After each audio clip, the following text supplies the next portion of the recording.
যার চলে যায় সেই বোঝে হয়। সৃষ্টিকর্তার ডাকে এই পৃথিবী থেকে কেউ চলে গেলেন, যে পরিবার থেকে কোনো আপনজন যদি চলে যায়, তাহলেই বোঝা যায় কত কষ্টকর এবং বেদনাদায়ক। নিয়তির ডাকে দিলে যে সারা।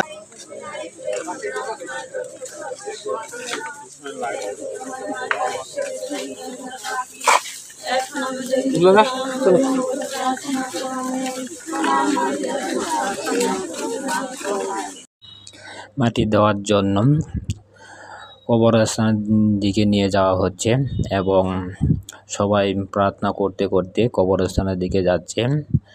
বিধাতা তোমার ডাকি বারে বারে, করো তুমি মোরে মার্জনা।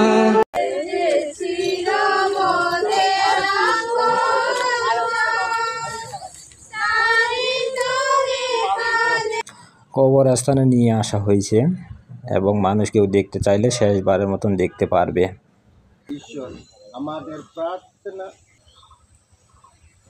যাজক আশীর্বাদ করার পরে কফিনটা এখন আমরা উপরের পেরেক দিয়ে লাগিয়ে দেব। লাগিয়ে দেওয়ার পরে আমরা এই কফিনটা এখন কবরস্থানের নিচে নামাবো। নিয়তির ডাকে দিলে যে সারা, পেলে গেলে শুধু নীরবতা।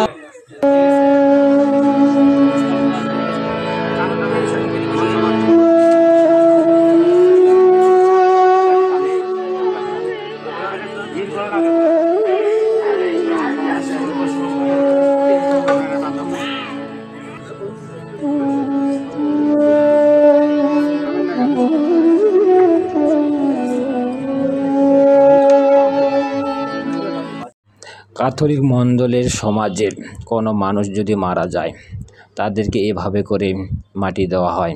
নিয়তির ডাকে দিলে যে সারা, পেলে গেলে শুধু নীরব। তুমি ধুলি মাত্র, ধুলিতে আবার মিলিয়ে যাবে।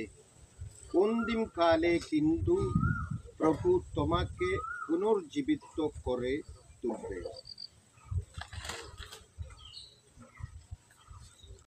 আমি চিৎকার করে কাঁদিতে চাহিয়া করিতে পারিনি চিৎকার। আমি চিৎকার করে কাঁদিতে চাহিয়া করিতে পারিনি চিৎকার। বুকের ব্যথা বুকে চাপ। সব আত্মীয় স্বজন ছেলে মেয়ে মাটি দিয়ে চলে যাচ্ছে। শুয়ে রয়েছে অন্ধকারে একলা, 3.5 হাত মাটি।